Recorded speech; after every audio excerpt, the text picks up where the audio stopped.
Hello, Snakes. My name is Dante, and today it's Podcast Tuesday once again, and we are going to talk about 10 actors that would, go well with Magic the Gathering characters. I mean, many times there has been, rumors and talk of, a Magic the Gathering film, television series, etc., but it never ended up happening.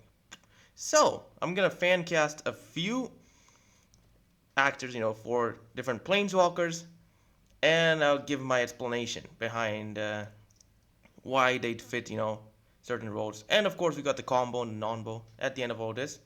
So, yeah, stay tuned. Let's go in to our number 10. We got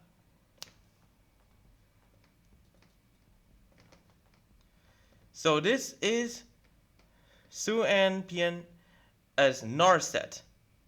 Why I picked Su-An Pian for Narset? Well, that's because she has had a role, as an autistic character in different films. I mean, not entirely sure if she's autistic herself, but I mean, Narset canonically, in the lore, is has autism. She has, I mean, there isn't really a word for it in Tarkir, but I mean, it's implied that she has autism. So, what what else to do than just put someone who has experience with autism in to represent Narset. So yeah, I think so. Yeah, that's basically my opinion on the best pick for Narset. Well, let's go in to our number 9, and we got well none other than Henry Cavill for Sorin. Now, I mean Henry Cavill, he's big in the Warhammer community and Warcraft and stuff. I don't recall him being part of the Magic community. But I mean, I think Henry Cavill would be a good pick for Sorin. Why? Because well, Henry Cavill has had a role of a white-haired character, which was Geralt of Rivia, and you can see quite the resemblance. So, looks-wise, I'd say Henry Cavill could be a good pick for Sorin. So, but I mean, then again, we got the. Then again, I mean, it's not sure because he's basically like part of the war. Like, I mean, but I mean, who knows? Why why not have Henry Cavill as Sorin? I feel like it'll be a good pick. Plus, people like Henry Cavill, so putting him as Sorin would be a good idea, I think, honestly. Well, next one is quite a debated one, and we got now for Karn. Karn, I mean, he's basically a golem, but why not have him like be represented by a character that's like similar to him? The so this is Evan Moss Bacharach. He played the Thing in the latest Marvel Fantastic Four film.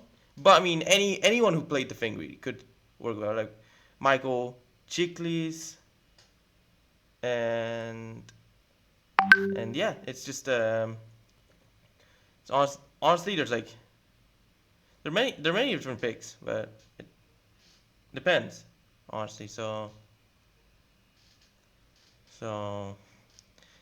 yeah, I mean Thing is stone based and Karn's like silver, but hey, I mean why not have someone who played the Thing as Karn? Because well, you can see the resemblance of the two characters. So maybe an actor that has experience in playing a big and bulky, like character, like that's entirely made of certain material, could very much play a similar role to her character.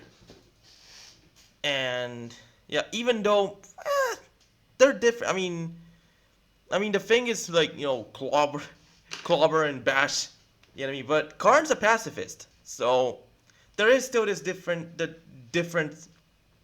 like they may be of similar size and design, but they're different in personality. But it's it's quite interesting how you look at it. I mean, if maybe for acting it would be better, but well, who knows? Let's go to our number 7. And we got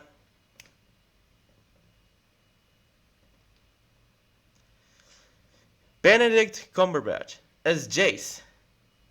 So, yeah, let's just break it down. So Benedict Cumberbatch, not only was he, Doctor Strange, he's Doctor Strange in the MCU. He also is, Sherlock Holmes. So, and Jason, not only is he a really powerful sorcerer, but he's also very intelligent. He's literally just, he's always devising plans. He's casting illusions and yeah, he's literally just and yeah, I mean he's literally just Doctor Strange, but even smarter, even more planning. So maybe Benedict Cumberbatch could be a good pick for Jace.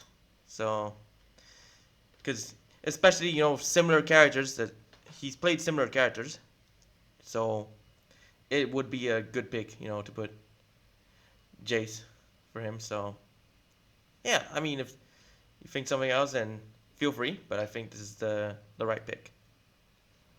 Let's go in to our number 6. And we got, well, this is Michael Dorn for Ajani. Now, Michael Dorn is the voice actor for Battle Beast in the Invincible series. So, and in case you don't know, Battle Beast is, like an anthropomorphic cat beast. I mean, he's literally just, he's strong. I mean, well, and, Battle Beast likes to fight. Ajani, defends his, he's just, he's a planeswalker. I mean, he fights, for the Gatewatch, but, so yeah, I mean, they're different in personality, but still, I mean, they're literally like technically the same species. I mean, like Ajani's, a Leonin, and Battle Beast is, like, designed based on a cat. I mean, lion or something. So, yeah, someone who voices Battle Beast could be a great pick for Ajani. So, yeah, that's why Michael Dorn would be a good pick for Ajani. Well, let's go in to our number 5, and we got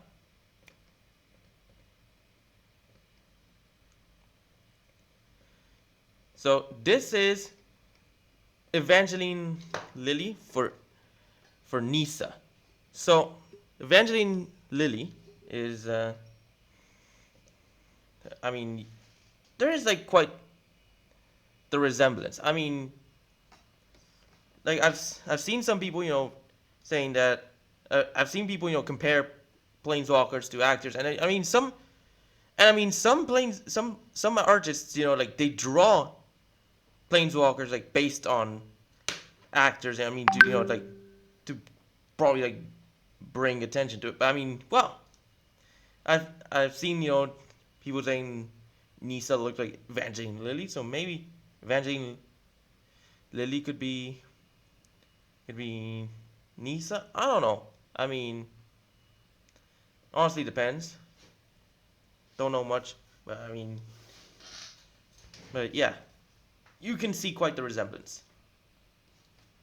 Let's go in to our number 4, which was actually like originally discussed in a rejected film. So we got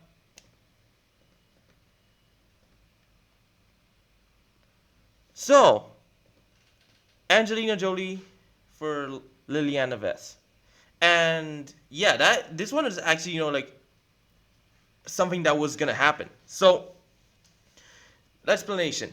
There was gonna be a Forsaken Warped Spark film, live action, releasing in 2020. But COVID happened, and knowing Wizards and stuff, it's catastrophic. They just can't seem to get a film or TV series. Like they literally just like almost a year ago, they just announced that they've canceled the Magic Netflix series. So yeah, and like Angelina Jolie was literally the pick for Liliana. Like that was the only cast that was revealed. So, and I mean, I do believe there could be better picks, but I mean, it's literally the pick that was chosen for Liliana, and yeah, I mean, looks wise, I do think she could pull it off. Maybe in the role as well, but yeah, that's basically Liliana, Angelina Jolie, but yeah, I mean that's basically our number 4. I mean, the thing is, let's just go to our number 3, and it is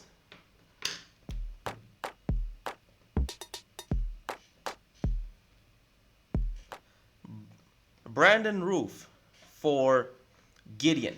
So this was actually another thing that was actually meant to happen. Like in the Magic Netflix series, it was revealed that he was gonna be the voice actor for Gideon. And I mean, knowing how he was, Superman, I mean, it does make sense. I mean, he literally he was Superman. He was like, and he also plays Magic, and I think I mentioned him in one of my previous podcasts. But I mean, he was initially going to be the voice actor for Gideon. So I mean, he's literally the actor for Gideon, and yeah, I mean, it makes sense. Superman's a strong and heroic character. Gideon is also strong and heroic. I mean, almost like Herculean. I mean, he's like Gideon. Gideon is probably like based on Hercules, because both are from like Greece, aka pharaohs, and Gideon became immortal. And I mean, yeah, I mean it does make sense. I mean, Brandon Roof be Gideon, and I mean, he was literally gonna be the voice actor for Gideon in the Netflix series, so it all adds up. I mean, Brandon Roof is the top pick for Gideon. So, and since we already picked Henry Cavill for Soren, we're not gonna like pick Henry Cavill for a different one. I mean, anyone who plays Superman could work well with Gideon, but Henry Cavill works better with Soren than with Gideon. That's basically because I mean, you see the similarity. Soren, Geralt, white-haired characters with and that attitude. I don't know. I mean, so yeah, I think Henry Cavill as Soren is a good pick, but I mean Brandon Roof or just any Superman actor for Gideon. But I mean, Brandon Roof is like the top pick. Not only was he gonna voice, Gideon, but he also plays Magic. Let's go to the next one, which might be a surprise for y'all.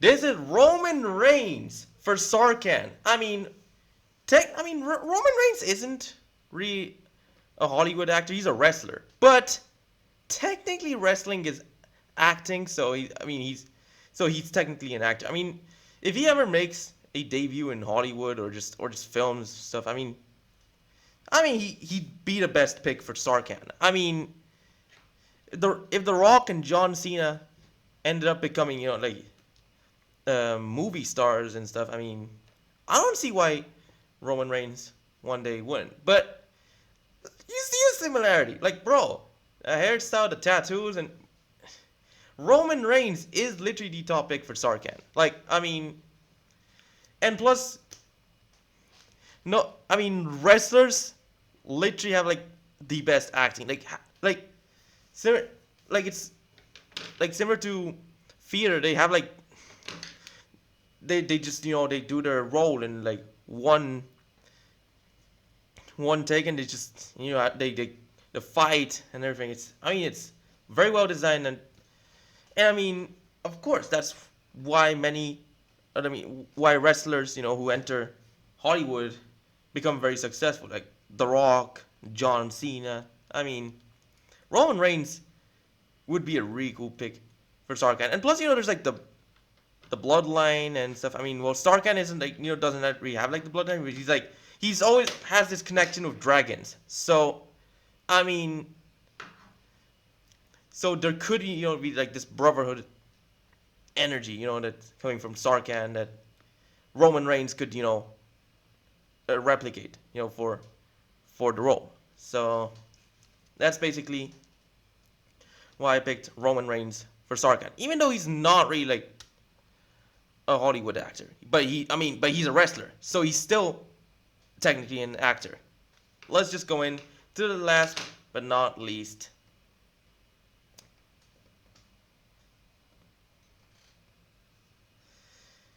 Y'all see the art. It's none other than Samuel Jackson for Teferi.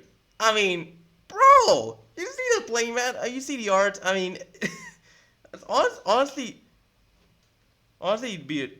I mean, I don't know why not. I mean, it's funny, cool. I mean, he'd be a great pick for Teferi. And I mean, now that I see this playmat, so like some guys at the OGS I play have the Samuel Jackson Teferi playmat, and I mean, now I just can't unsee it. Like, bro, it's freaking Teferi's. Like, yeah. I mean, I've seen some other picks for Teferi, but I gotta tell you, Samuel Jackson is by far my favorite for him. Not sure the best, but he's my favorite pick for Teferi. And yeah, I mean, you guys have any other ideas and any suggestions, fixes, etc.? Let me know in the comments. But for now, let's go into our combo and our non-bow. And the combo is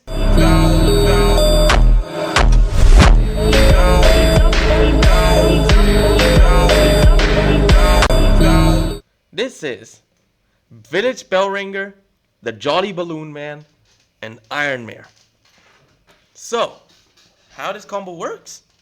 Well, you add a red, you use the Jolly Balloon Man to copy Village Bellringer.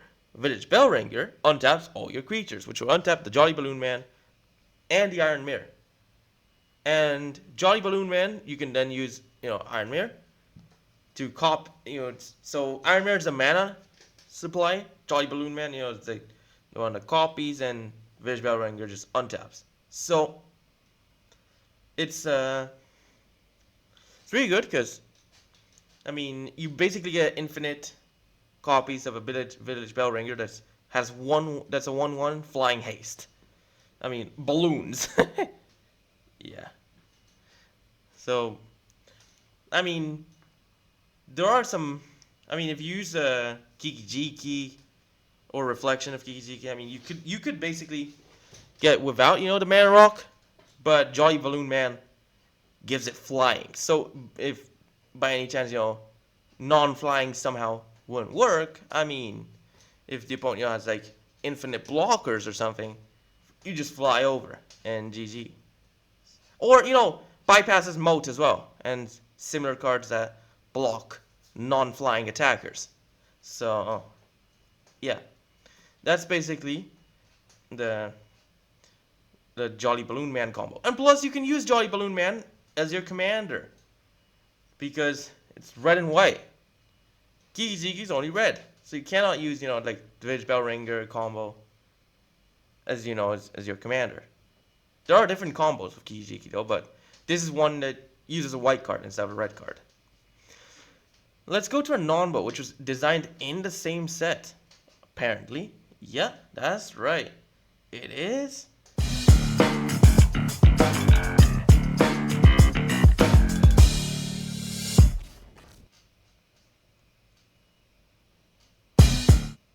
This is Sephiroth, the Darkness Crystal. So, why is this a non-bow, you may ask? Well, Sephiroth makes it whenever another creature dies, target opponent loses a life and you gain a life. But if it's the fourth time it happens, you transform him. And the Darkness Crystal exiles your opponent's creatures and makes you gain 2 life if they die, instead of, So, but it's only non-tokens. So, Sephiroth, would have a much harder time transforming and, triggering by draining the life of the opponent because it will only count your creatures and tokens. Because the non-tokens the opponents have will get exiled. And plus they're in the same set. So they literally go against each other. But well, I mean, Darkness Crystal can still, bring back the creatures that the opponents exiled. So yeah. But that's basically a non-bow. I mean, you can literally see it. It's a freaking non-bow.